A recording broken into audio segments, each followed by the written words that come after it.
welcome back to another book brain video. Today is kind of a cold day out, so I thought it'd be a perfect time to have some tea and talk about books because that's my favorite thing to do.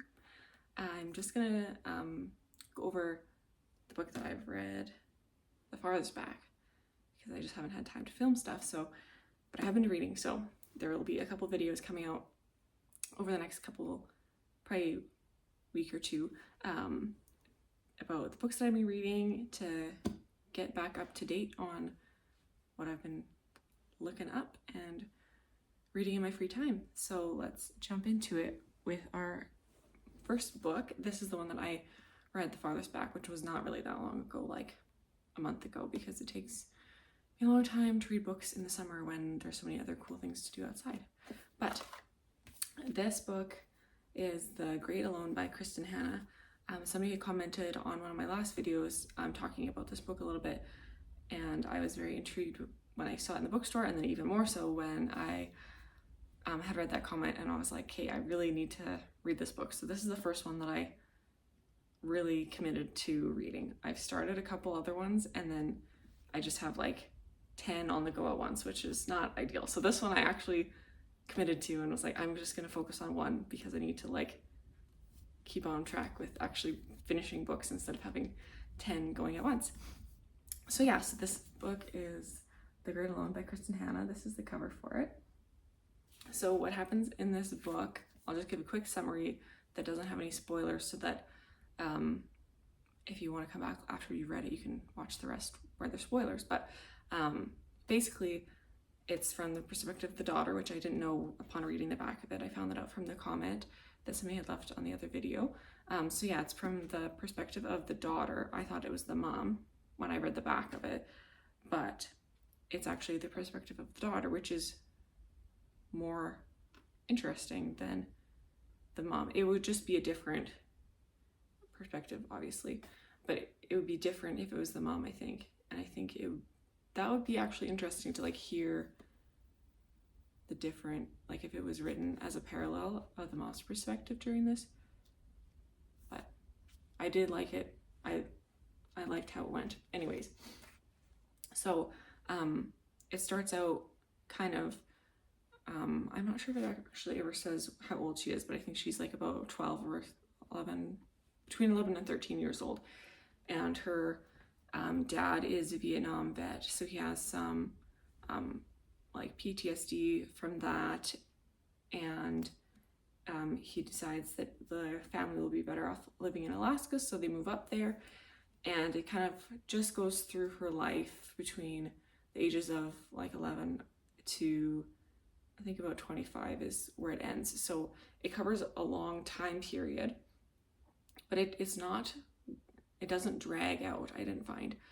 Like it covers many years of her life, but it does so focusing on the main parts of those years. So it's not just like, I'm 11 and this is what's happening in my life, and then I'm 12 and this whole thing is what's happening. It just kind of condenses things to be like, this happened this summer, this happened in the fall, then, a couple months later, blah, blah, blah. So it's good, because I find that sometimes if it's over a long period of time that the story can get a little bit long. But this one, it kept it interesting and focused on the important parts of those years of her life.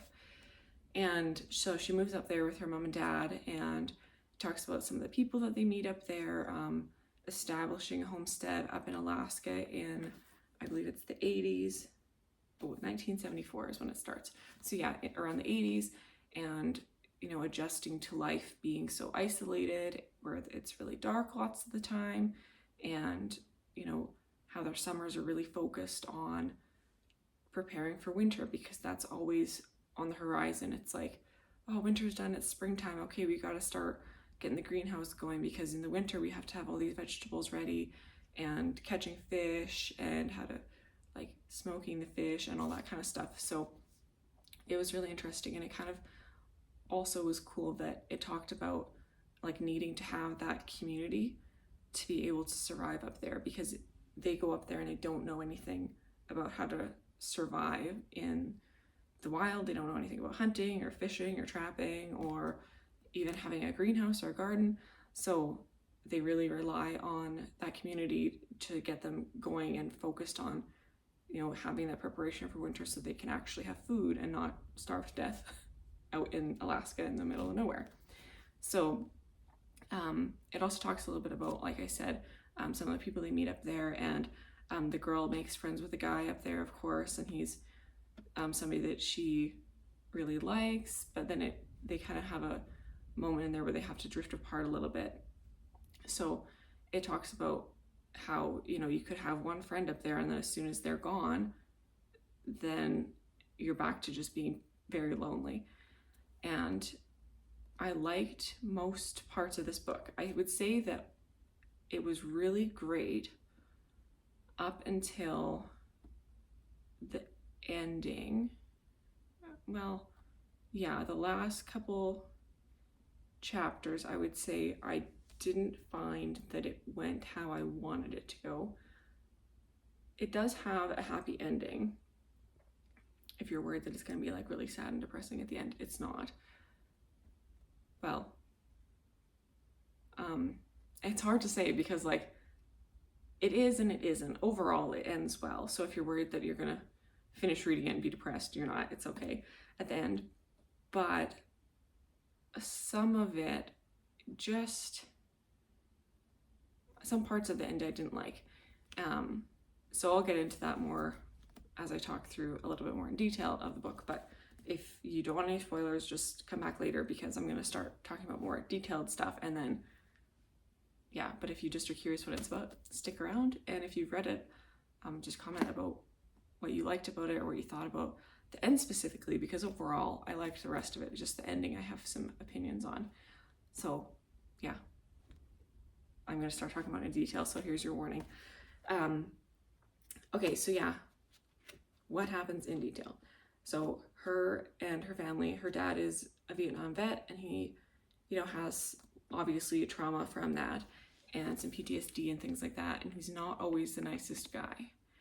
And they move up to Alaska because one of his friends that he had from the war dies and leaves his land that he had up in Alaska to the dad.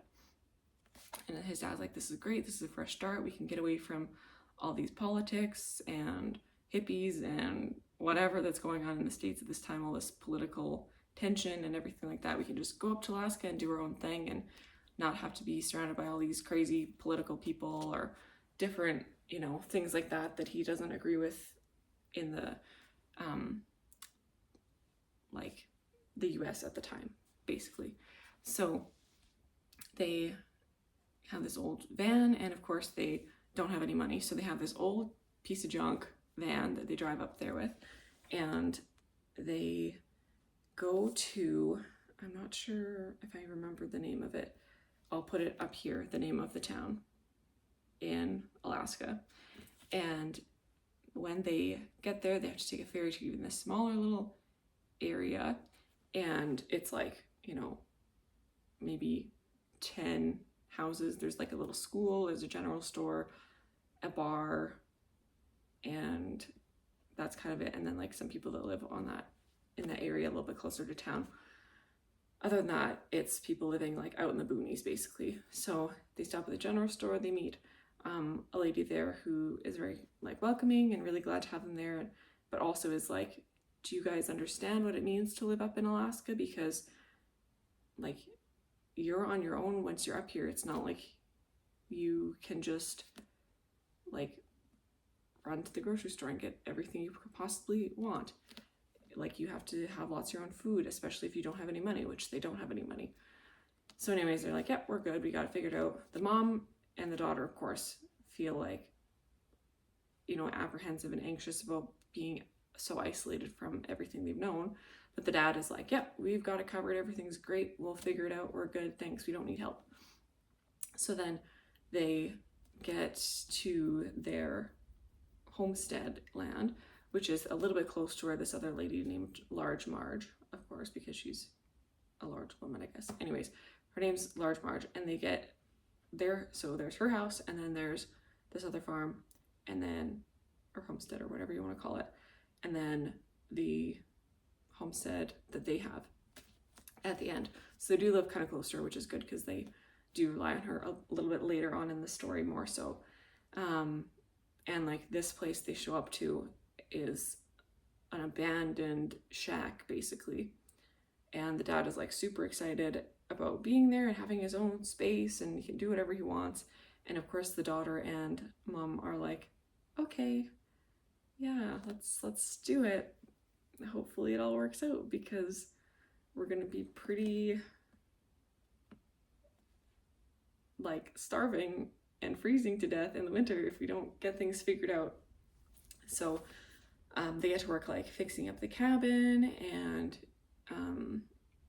you know, like cleaning is the basic thing they do the first day, is just cleaning up all the junk that's in that cabin and making their living space at least acceptable. And then the next day, this large Marge woman and two other ladies stop by their house and they're like, I know you said you didn't really, you know, you don't need help, but you do need help. So they bring some like tools and supplies with them to help them get started on building like a smokehouse for their fish, a greenhouse, and like cutting up some lumber for the wood fire and things like that, just to, you know, at least get a start on things and teaching them how to live. And so they have a lot of help from those people in the community. And as the story progresses, so they get there in around, like, I think it's April is when they get there. And everything's pretty good for the summer. The dad's really happy. He's, you know, motivated to have this really good life and everything's a fresh start for them, he feels like.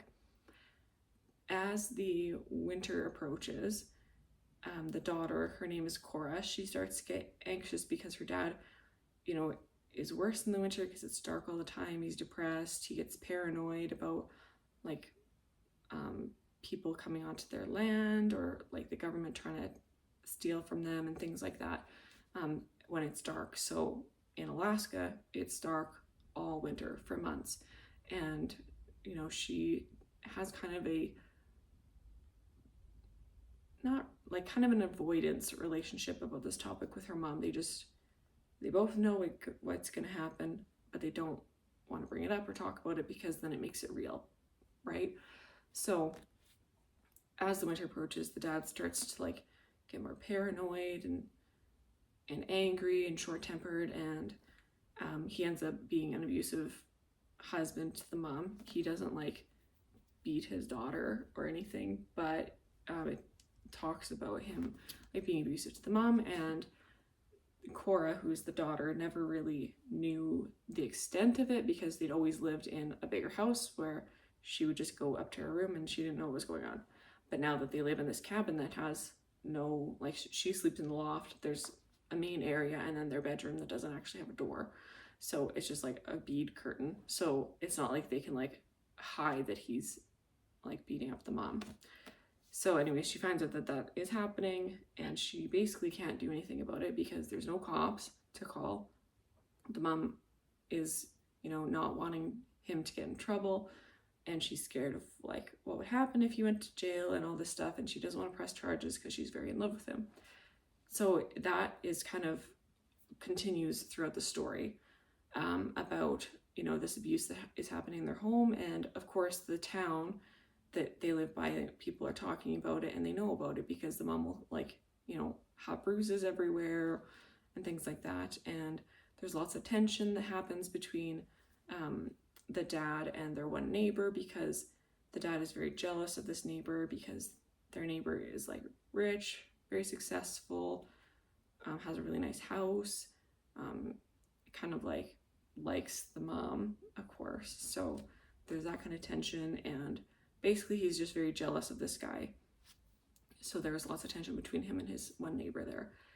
And also the dad, gets involved with the family of his soldier friend who gave him the land because that family still lives in the area. So him and his friend's dad get very, like, they start to, you know, they're both kind of have the same ideas of like mistrust in the government and wanting to be off the grid basically, and like, you know, self-sufficient and you know, angry at the government, paranoid about people coming and stealing their stuff, all those types of things that happen with that kind of mistrust in the government feeling. So over the years, the dad starts, they kind of work each other up about it usually. And then as the years go on, Cora goes to school. She meets this boy that she's friends with, and they get really close because they're the only two kids their age. And then what happens next is, well, kind of coincidence. So the dad, he's always paranoid and, not wanting the government to be involved and not wanting all these tourists to come up. That's one other thing is the neighbor, he is saying, well, we should get this town like successful, get a bar built, a hotel, people can come and stop by because there's lots of tourism. Like we can make this place, people could be really successful in this town and actually have money. But Cora's dad, of course, is not interested in that because he wants to be away from other people. He doesn't want tourists around. He doesn't trust the government. So he doesn't want all these other new people coming in to the area. So they really butt heads about that. And basically, as the years go on, Cora's dad gets worse in his behavior. And him and the other neighbor, the dad of his friend, they're working each other up about everything all the time. But at one point in the story, the dad, Cora's dad, and his friend aren't friends anymore because that other family is like, okay, no, you are being too crazy. Because the thing that really solidifies that family doesn't want to interact with Cora's family is Cora's dad is like, we have to like keep these tourists out of our land, and we have to build a wall, and we have to put a barbed wire fence, and we should put landmines around because outside the fence, so that if people are walking up to us, they get blown up basically and can't come onto our land. And so they have two different homesteads, but he's saying they should both do that to their houses. And that other family is like, that's it, like, that's crazy. You cannot be here. We have kids running around here all the time. You can't put landmines and a big huge fence and whatever you want to do, all these crazy ideas. You can't do that. We're not doing that. Go away. Like, don't interact with us.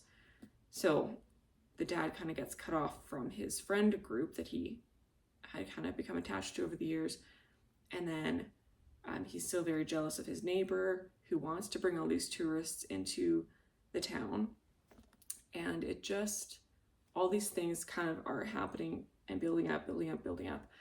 And eventually the dad just says, fine, I'm just closing off my own land. So he starts building this big, huge fence. And while all that stuff is going on with Cora, who is the daughter and the main character of the story, she and her friend, they start school together and stuff like that. They become best friends. And then his name is Matthew, I believe. So of course they start to like fall in love and things like that. But then when they're just about 14, Matthew's mom dies because she falls through some ice and gets swept up the river into this ice and drowns. So Matthew's dad, who is the neighbor that lives beside them, that doesn't get along with Cora's dad, those two dads don't get along, and then Cora and Matthew are best friends. So that's some tension there. And of course they don't want them to, Cora's dad doesn't want them to be friends, basically.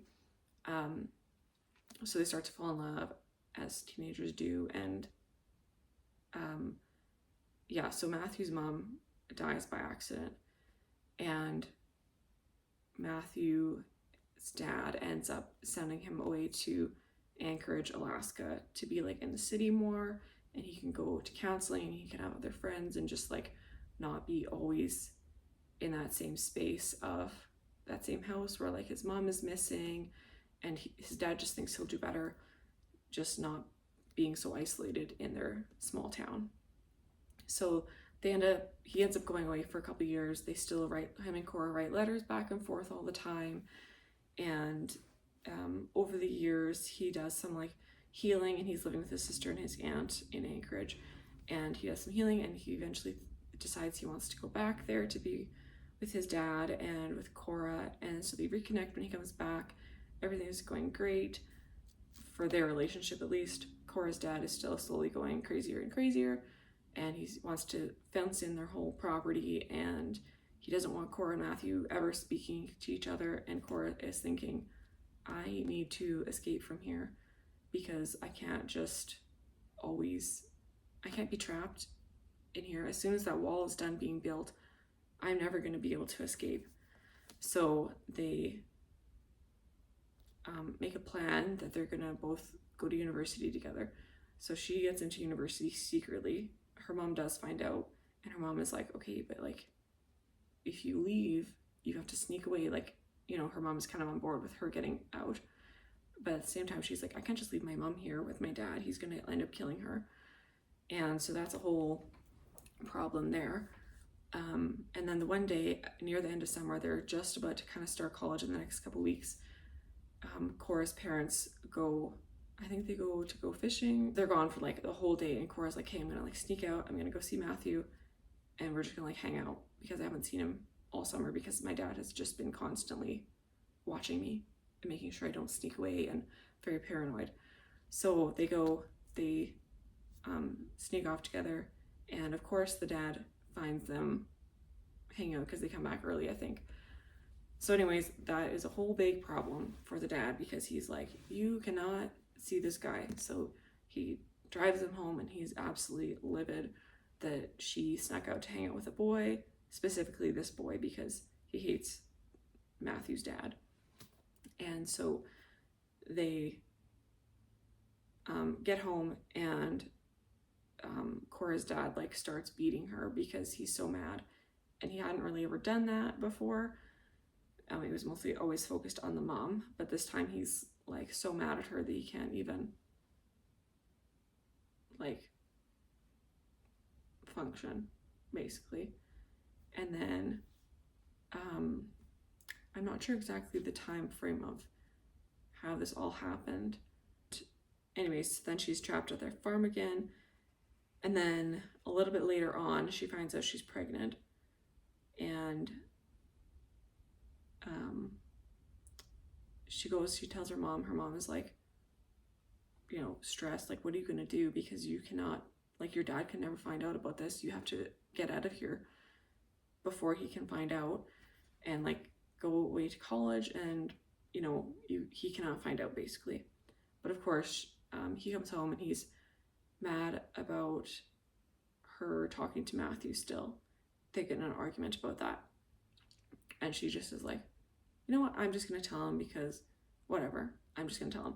So she's like, I'm pregnant with Matthew's baby, and then he like freaks out and is like really beating on her, and her mom ends up shooting her dad because she's like, you can hit me but you can't hit my daughter, basically, is what the whole thing was. So he gets shot and killed, and then they go and hide his body and dump him out. It's the winter, so they take him on a big like skidoo journey and dump him in the lake, and they're like weigh him down with animal traps and stuff like that so that people hopefully can't find him for a while. And yeah, so the dad is dead, that problem's solved, and they're kind of like, well, hopefully he doesn't get found, and we can just say that he went off somewhere. And you know, it's not really a great plan, but they're like, we can just say that he went off hunting and hasn't come back, because people go missing in Alaska all the time. So they kind of formulate that plan, and they clean up like their house and, you know, that kind of thing.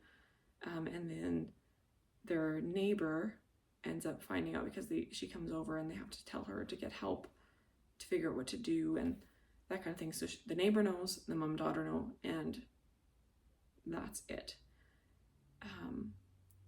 Then shortly after that happens, Matthew and Cora go away for a bit so that Large Marge and the mom can figure out like what they're gonna do. They're making a plan of like, Cora wasn't even here, so she can't have done anything. She wasn't even in the house. Even if somebody suspected that the mom killed the dad, Cora wasn't even around, so like we're not even gonna have you at the house. So Cora and Matthew go up out in the wilderness and just camp for a day. And then they're like, okay, let's just like go back. Like we can just help deal with the consequences. I don't want to like be up here in the middle of nowhere hiding out while my mom is dealing with this. So then of course on the way back down the mountain, Cora falls into a big ravine and she's pretty much okay. I think she has a broken arm and like, you know, otherwise functionally okay, is alive still. And then Matthew, of course, goes and tries to save her. He falls down, his head gets like bashed in, he's all messed up. So they both like pass out down there. But then a couple hours later, I guess, or maybe the next day, the search party goes out and finds them and rescues them, brings them back to a hospital. And when Cora and her mom are there in the hospital, Cora wakes up, she goes to see Matthew and he's like totally, I think he's like in a coma at that point, like a medically induced coma because of all his injuries and all his brain damage that has happened from him falling into a ravine head first. So then she, you know, is absolutely devastated by this because she's like, I'm having this kid and I'm in love with this guy and he might not even survive. But in the meantime, the mom and Cora realize like they're gonna just have to leave and not, like they can't stay in Alaska by themselves when the cops are gonna be like looking for the husband's body and that kind of thing. So they end up going and living back in, I think it's Washington, with Cora, or with Cora's mom's parents. And they tell the parents what happened because they basically are like secretly hiding them. So then over the next couple of years, like at one point the police do come and ask like the parents, have you been in touch with your daughter? Know anything about this? Because they found the dad's body in the springtime and obviously it looks like he got shot in the head or the back or wherever she shot him. So not just missing in the wilderness. And so the police are like, go to the grandparents' house and they say, have you seen your daughter? And they're like, nope, I haven't seen her in years. We're not in touch with her.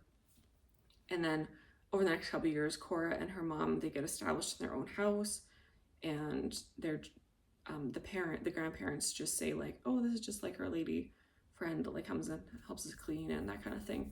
It's not our daughter, because they don't want anybody around to know that that's their daughter and she could like end up going to jail or anything up in Alaska. So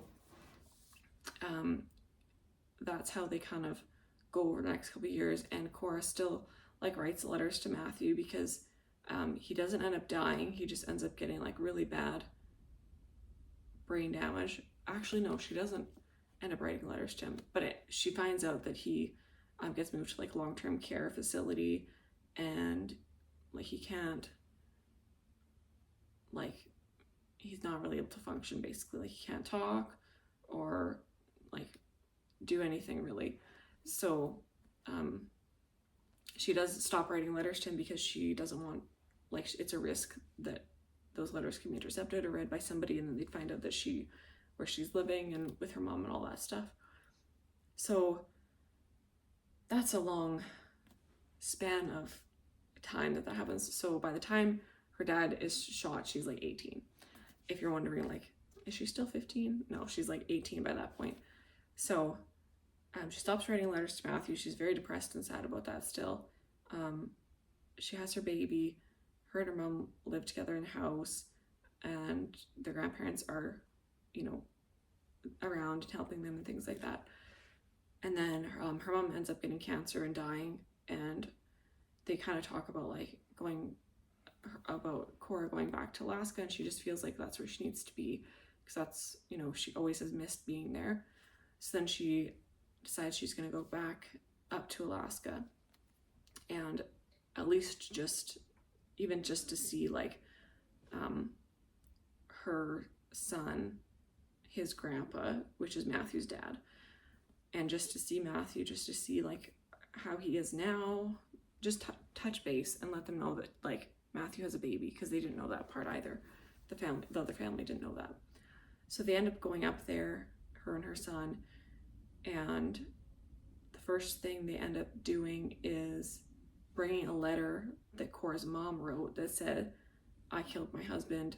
Cora had nothing to do with it." Just because the mom was like, as soon as you go up there, Cora, the police are gonna like be interrogating you, and you need some kind of like evidence that you didn't kill your dad.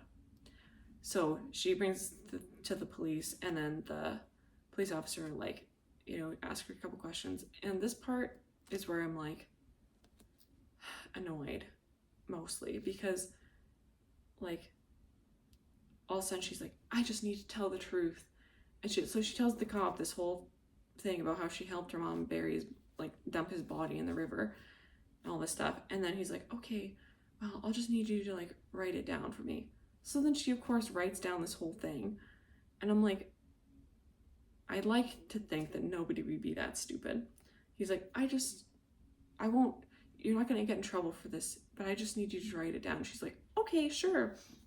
And I'm like, nobody would do that. Hopefully nobody would be that dumb. Anyway, so of course she gets arrested because she wrote down that she helped her mom bury her dad's body in the river. And I don't know, she was like an accessory to murder, I think was the whole thing. Anyway, so she's in jail. She calls Matthew's dad, who's still living up in Alaska. He comes and watches her kid for her, and then it all works out fine because Matthew's dad is friends with like the governor of that area, or Alaska, I'm not sure how that works. The governor basically pulls some strings, and Cora gets off and out of jail, no problem. Nothing happens to that. And they're just like, okay, yeah, moving on. Nothing happened with that. And so she just goes back to Matthew's dad's house, and she like asks about Matthew, and the dad's like, "Well, just like he lives here, just go like see him for yourself and talk to him." So she goes, and Matthew has made like a huge recovery. Like now he is able, like he has this little house by himself on that property of his dad's. He can talk, he can walk, he does paintings. He's like pretty much normal. And yeah, so that's good. They end up like going back together, and people forgive her for running away because she kind of had to. And so yeah, it all works out in the end. So it's not like it's a bad ending. The only thing that I didn't like was that the ending seemed to have like a lot, like I would say not, I know I said it didn't drag out, but like probably this much of the book on this side is like them getting established in Alaska and like those kind of growing up years, and then like probably even less, probably, I don't know, probably this much of the book covers like 6 years of them being out of Alaska and like leaving Alaska, having a baby and raising her son, her mom dying, and then going back to Alaska and finding Matthew again, is like this much of the book. And that's like 6 years of time that is just condensed really at the end, where I feel like that's almost more important than the beginning part of it, because of, yeah, I don't know, it just didn't seem like it was an equal split of like all that happens. Like it should have been either a bigger book or shorten up the front part of it, because the back, like the conclusion basically of the book, is very short considering it all happens over like a 6-year time period. That's just my opinion. Overall though, it really was good. It had a very good way of like letting you picture exactly what their homestead looked like, and just like how it felt to live up in Alaska, and the isolation and the winter, and like going out and hunting stuff, and like it's always cold, and just the atmosphere. It had a good way of like building the atmosphere of that, their own homestead and their town, and even like the characters in it. It's not like there was a lot that involved some of the side characters, but she had a good way of writing it so that you got a sense of what that person was like without it being like, in detail, this person was like this. She just writes characters very well, so you kind of, you know, have a good idea of what those side characters like with just little tidbits of them throughout the book.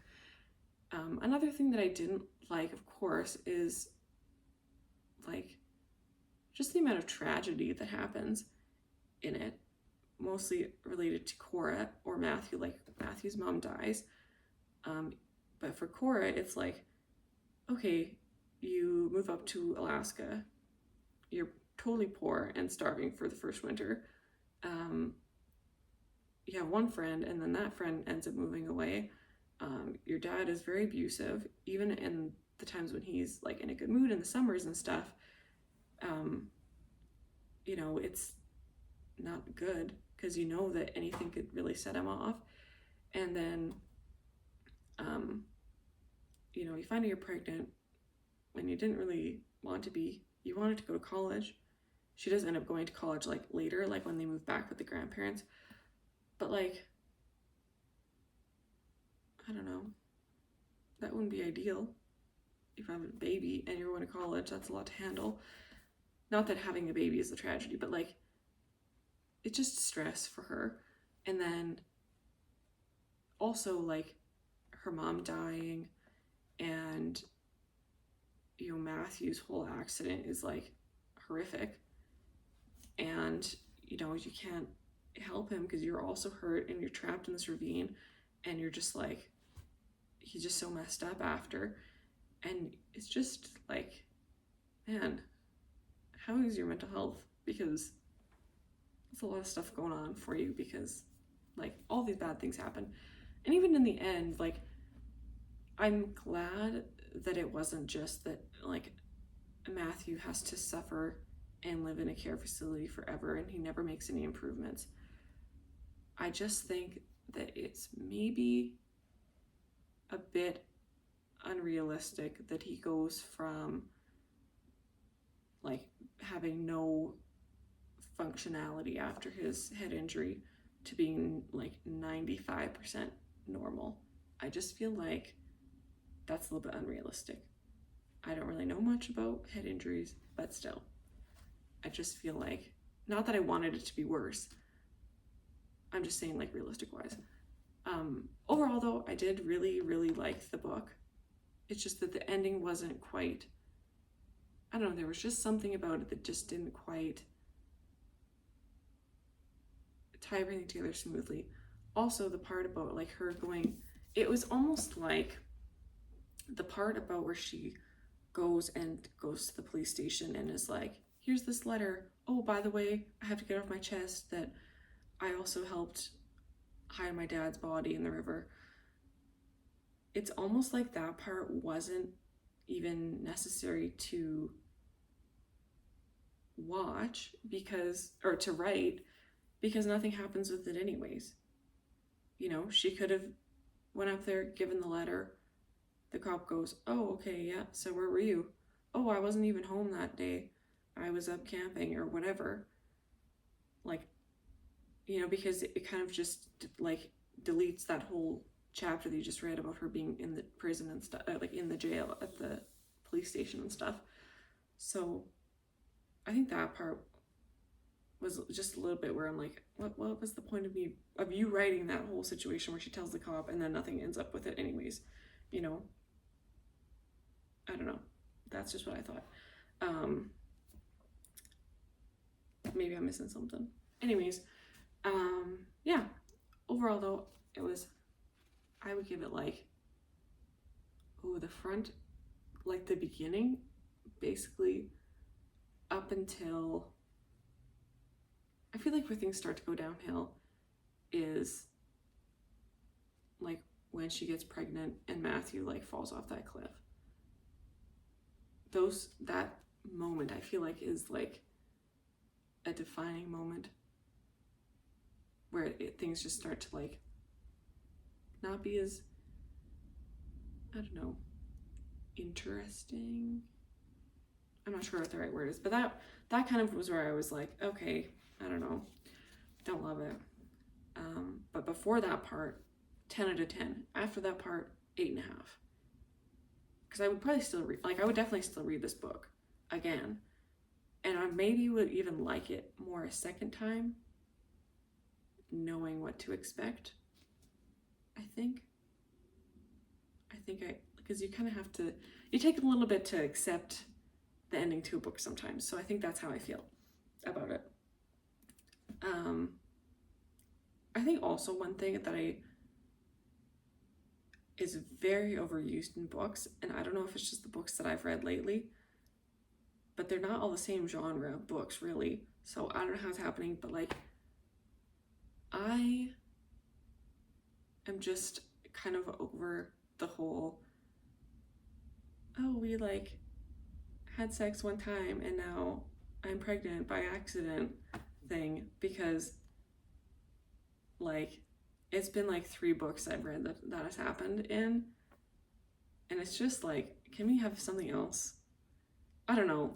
It's just like, can we have something else that's actually interesting be like the catalyst for some other part of the story? I don't know. It just seems like that's kind of been overused in the books I've read lately, and it's just not my favorite. Because other things can happen that are, there's lots of other options you could use besides that. But I guess in this book it does work a bit, because like that kind of gives her the push of like, I need to go back to Alaska, and then she ends up meeting Matthew again, he's better, that kind of thing. I don't know, let me know what you thought about the end. I'm curious, because I don't know anybody in real life who has also read this book, so please comment and tell me what you thought about it, because I'm curious what you thought about the ending, and like let me know if I'm like missing an interpretation of something through it. Like, yeah, I'm just curious what other people thought about it, because that's what I thought. Anyways, yeah, please comment what you thought. I need to know all the things, all the opinions. But yeah, I read it in like a couple days, so it'll hook you in and it'll keep you hooked, which is good.